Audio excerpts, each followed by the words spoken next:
Good morning, students. Students, in last class we have discussed about introduction of biomolecules, and in this video I am going to start carbohydrate. Now, students, what do you mean by carbohydrate? Student, you know sugar. Sugar is the simplest among sugar. जो सबसे simplest form है उसको carbohydrate कहते हैं. That is monosaccharide which cannot be hydrolyzed further. जो monosaccharide further hydrolyse नहीं हो पाते. जैसे आपको 3,2,7 carbon atom may be composed in a form of monosaccharides. तो कार्बोहाइड्रेट्स की जो सिंपलेस्ट यूनिट है उसमें आता है एक हमारा मोनोमर यूनिट में मोनोसेक्राइड. और जब मोनोसेक्राइड्स को हम ऐड करते हैं, ठीक है, तो ये डाइसेक्राइड्स में भी काउंट होता है. फिर हम उसको बोलेंगे डाइसेक्राइड. और जब बहुत सारे कार्बन एटम आपस में मोनोमर्स यूनिट आपस में मिल जाती है तो लास्ट में थर्ड जो इसकी यूनिट बनती है वो बनती है पॉलीसेकेराइड्स की. क्लियर? अब देखो, इसमें हम मोनोसेकेराइड्स की बात करें तो मोनोसेकेराइड्स में क्या होगा कि हम 3,2,7 कार्बन एटम्स को ले लेंगे.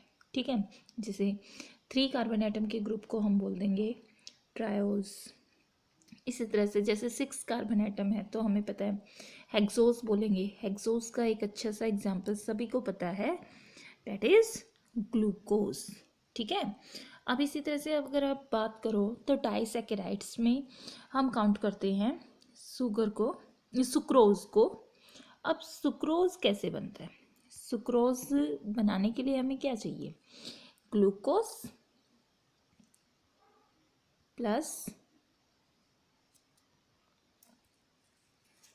जैसे हमें सुक्रोज बनाना है तो सुक्रोज बनाने के लिए हमें क्या चाहिए? Glucose plus fructose. और माल्टोज की अगर आप बात करो तो माल्टोज में क्या होता है? Glucose plus glucose. ठीक है student, now we discuss about carbohydrate is an example of a polysaccharides, and polysaccharides have two categories. One is the homopolysaccharides, second is the heteropolysaccharides. student, यहाँ पे heteropolysaccharides आएगा. Clear? होमोपोलीसेकेराइड्स के example होते हैं starch, ग्लूकेगन, cellulose.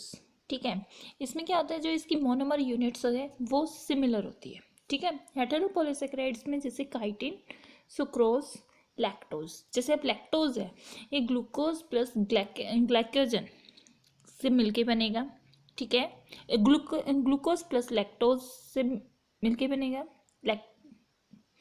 And जैसे lactose है तो glucose plus galactose. ठीक है. और फिर आप अगर बात करो सुक्रोज की, ग्लूकोज प्लस फ्रुक्टोज. ठीक है. काइटिन की बात करो, नैग के कॉम्बिनेशन से बनती है, नैग NAG. ठीक है. नैग से क्या बनती है? N एसिटाइल ग्लूकोसामाइन की फॉर्मेशन होती है नैग. ये इसकी फंगस की सेल मेम्ब्रेन का जो स्ट्रक्चर है, सेल वॉल का, उसको वो काइटिन का बना होता है, उसमें नैग कार्बोहाइड्रेट्स पॉलीसेकेराइड्स की फॉर्मेशन होती है. क्लियर बच्चों? Student, now we discuss about starch. Starch is present in plants as storehouse of energy. It form helical secondary structure. It can hold iodide molecules in a helical structure. Student, यहाँ जो ये helical structure की बात करें और secondary helical, ये इस तरह से हेलिकल स्ट्रक्चर बनाता है, ये वाला इस तरह से. ठीक है. और ये इस तरह से ये रोल जो स्ट्रक्चर बना रखा है, तो यहाँ पे ये हेलिकल स्ट्रक्चर हो गया, इसको हम बोलते हैं सेकेंडरी स्ट्रक्चर. ये हेलिकल का स्ट्रक्चर है।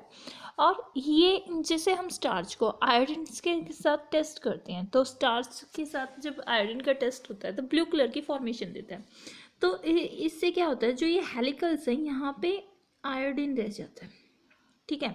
और जिससे ये क्या करता है कि अपना फॉर्मेशन दिखाता है कि स्टार्च के पास आयोडीन मॉलिक्यूल्स होते हैं। क्यों? क्योंकि यहाँ पे इसके अंदर इनकी प्रेजेंस हो जाती है, ठीक है। अब कह रहे हैं cellulose molecules contain glucose molecules joined together by 1,4 beta linkage. It is the most abundant molecules on the earth, animals के अंदर, ठीक है।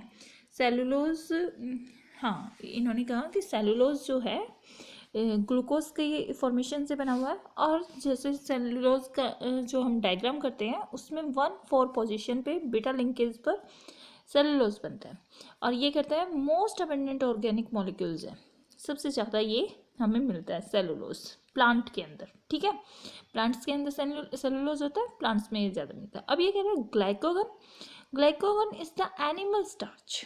जैसे हमारी बॉडी के अंदर भी स्टार्च फॉर्मेशन होता है, लेकिन किस फॉर्म में? ग्लाइकोगन की फॉर्म में, as it the reserve food material for the animal, bacteria के अंदर, फंगस के अंदर। In this glucose molecules are arranged in highly branched brush like chain having two types of linkage। एक तो होता है इनमें 1,4 alpha in straight chain and 1,6 linkage in branching। जैसे ग्लूकोज की फॉर्मेशन है तो जो स्ट्रेट लाइन आएगी, जैसे ग्लूकोज का स्ट्रक्चर ये होता है, ठीक है। ये OH, यहाँ पे OH, ये थर्ड पॉइंट पे OH, और फिर ये वाला यहाँ OH, और ऊपर CH2OH। इस टाइप से ग्लूकोज का स्ट्रक्चर होता है। तो इसी तरह से फिर से हम क्या करते हैं, यहाँ पे एक रिंग स्ट्रक्चर ऐसे ही बना लेते हैं। तो यहाँ पे जो OH है, तो यहाँ से क्या होगा, वाटर मॉलिक्यूल्स बाहर निकल जाते हैं, तो ये डिहाइड्रेशन ऑफ वाटर हुआ यहाँ से। और ये जो लिंकेज बनी, ये वाला पॉइंट 1 काउंट होता है, और ये वाला पॉइंट जो है यहाँ पे 4 नंबर, तो ये 1,4 बीटा लिंकेज है, ठीक है। अब ये तो सेलुलोज में था, ठीक है। अब ग्लूकेगन की जैसे बात करेंगे तो यहाँ पे ये 1,4 अल्फा, ये नॉर्मली इस तरह से, ठीक है। और क्या होगा, जैसे फिर आप जैसे ब्रांच की बात करेंगे तो यहाँ पे इस तरह से फिर से यही स्ट्रक्चर बनेंगे।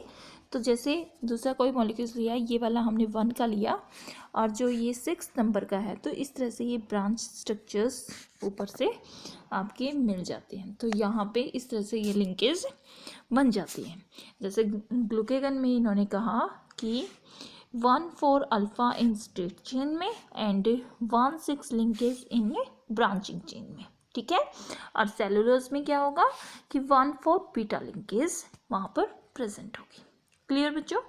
बीटा लिंकेज में क्या होता है, जैसे ग्लूकोज क्या है, जैसे हमने ग्लूकोज का ये स्ट्रक्चर्स किया था, तो इसमें यहाँ पे ये फर्स्ट पोजीशन, ये सेकंड, ये थर्ड, और ये 4, ठीक है। तो इसके अंदर जैसे ये ग्लूकोज का स्ट्रक्चर्स किया हमने इस तरह से, ठीक है। तो यहाँ अगर आप फर्स्ट पोजीशन पे OH अपर साइड में शो करते हो तो ये बीटा शो करेगा। अगर आप इस OH को यहाँ से अगर आप OH को फर्स्ट पोजीशन पे नीचे की तरफ साइड शो करते हो तो ये अल्फा ग्लूकोज होता है, ठीक है। क्लियर बच्चों? Student, now we discuss about the protein. Protein are the polypeptide chain made up of amino acid. There are 20 amino acids joined together by a peptidal bond between amino and carboxyl group. These are the two kind of amino acid, ठीक है। And जिसमें से 20 जो हमारी body को चाहिए उनको हम नॉन एसेंशियल बोलेंगे, और वो बॉडी में हम बाय अपनी डाइट्स की हेल्प से हम प्रोवाइड करते हैं अपनी बॉडी को। और जो नॉन एसेंशियल अमीनो एसिड है इसेंशियल तो हम डाइट के थ्रू हेल्प लेके बाहर से प्रोवाइड कर देंगे, एंड नॉन इसेंशियल हमारी बॉडी में ही प्रोड्यूस होते हैं। जैसे essential amino acid are obtained by living organism along with the food, ठीक है, और इनका नंबर कितना है 20। And non essential amino acid can be prepared by our body from the raw material, हमारी बॉडी खुद प्रिपेयर कर लेती है। क्लियर। अब ये देखो कि जैसे अमीनो एसिड्स में हमारे सिलेबस के अकॉर्डिंग, जैसे ये देखो कि हमने ये एक कार्बन ग्रुप, ठीक है, इसके एक साइड में हमारे कार्बोक्सिलिक ग्रुप प्रेजेंट है और एक साइड में हमारा अमीनो ग्रुप प्रेजेंट है, और ये रहा इस तरह से, एक साइड में हाइड्रोजन प्रेजेंट है। तो एक साइड में कोई भी एक आर ग्रुप यहाँ पर प्रेजेंट होगा। इस आर ग्रुप में हम चेंज करते जाएंगे तो अमीनो एसिड के स्ट्रक्चर्स बनते जाते हैं। जैसे आप ग्लाइसिन का स्ट्रक्चर देखोगे तो यहाँ पे एच एटम, आर रिप्लेस करके किसको प्रेजेंट कर देगा, एच को, तो ये ग्लाइसिन बन जाएगा। एलानाइन में क्या होगा, मिथाइल ग्रुप यहाँ पे अटैच हो जाएगा, और सीरीन में क्या होगा, मिथाइल हाइड्रोक्साइड यहाँ पर प्रेजेंट हो जाएगा, तो ये सीरीन बन जाएगा। तो इस तरह से अमीनो एसिड का स्ट्रक्चर हो गया बच्चों। Now we discuss about the function of protein. Transport of nutrient across the membrane and fight infectious organism, produce enzyme and protein, and collagen is the most abundant protein in animal world। जो collagen है वो most abundant protein है in animal world के अंदर। Clear बच्चों। And now we discuss about the structure of protein, the primary structure, secondary structure and tertiary structure, and fourth is the quaternary structure। In primary structure of protein is the basic structure of protein in which a number of polypeptide are involved having the sequence of amino acid। The first amino acid of sequence जिसको हमने N terminal का नाम देंगे, वहाँ पर amino acid present होगा, and last amino acid पर chain पर क्या प्रेजेंट होगा, C टर्मिनल पर फिर से कार्बोक्सिलिक ग्रुप प्रेजेंट होगा।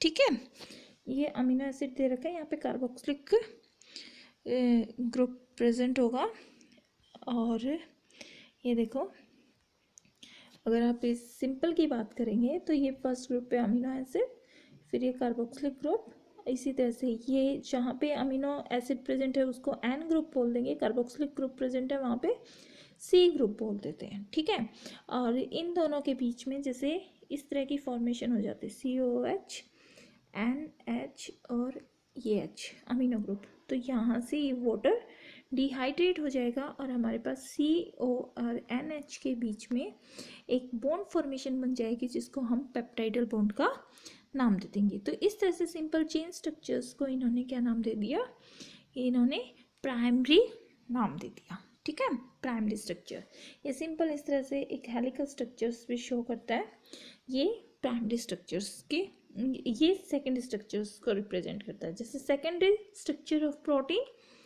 थ्रेड फ्रॉम हेलिक्स, हेलिक्स की फॉर्म में हो गया। There are the 3 type of secondary structure, जैसे कि alpha helix, beta pleated and collagen.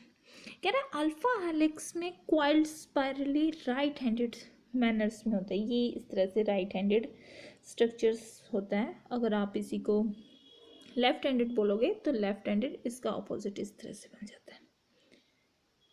ठीक है, ये राइट हैंडेड इस तरह से, तो लेफ्ट हैंडेड इस तरह से बन जाएगा।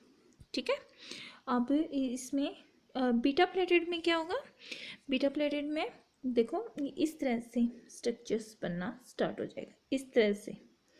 ठीक है, ये वाला, अब इनको जोड़ने का काम यहाँ से जैसे ज्वाइन करना है तो ये हाइड्रोजन बॉन्डिंग की वजह से स्ट्रॉन्ग हो जाता है। ठीक है, अब ये कह रहा है in alpha helical polypeptide chain is coiled in right handed, and beta pleated में क्या होगा, interconnected by hydrogen bonding. In collagen there are the 3 strand and polypeptide coiled around one another by the hydrogen bond, और भी highly coiling structure हो जाता है collagen में। ठीक है, अब ये कह रहा है टर्शियरी स्ट्रक्चर, टर्शियरी स्ट्रक्चर में क्या होगा, ये टर्शियरी स्ट्रक्चर में कह रहा है बच्चों कि long protein chain is folded upon itself like a hollow woolen ball to give the three dimensional view like this. ये वाला पार्ट कि ये इस तरह से हाईली, जैसे कोई वुलन का स्ट्रक्चर है, लूजली वुलन इस तरह से अटैच हो जाए तो ये एक स्ट्रक्चर बनाते हैं जिसको ट्रस्ट स्ट्रक्चर्स का नाम दिया जाता है. ठीक है, जैसे कि इसमें ये दिखा रखा है, ये सेकेंडरी स्ट्रक्चर्स है, ये टर्सरी स्ट्रक्चर. क्वाटरनरी स्ट्रक्चर्स में क्या होता है, each polypeptide develop its own tertiary structure and function as the sub unit of protein. Example जैसे कि हीमोग्लोबिन. ठीक है, ये जो टर्सरी स्ट्रक्चर को और हाईली आपस में कंडेंस कर दो, इस तरह से राउंडेड इस तरह से बहुत ज़्यादा कंडेंस कर दिया तो ये क्या बना रहा है, क्वाटरनरी स्ट्रक्चर बना रहा है. इन अडल्ट हीमोग्लोबिन में 4 सब यूनिट इन्वॉल्व होती हैं जिसमें 2 सब यूनिट अल्फ़ा की एंड 2 सब यूनिट बीटा की होती है. तो हम इसको इस तरह से अल्फ़ा 2 एंड बीटा 2 लिख देते हैं. क्लियर बच्चों? स्टूडेंट, आज की क्लास में इतना ही. न्यूक्लिक एसिड हम कल वाली क्लास में करेंगे. Now thank you and have a nice day student.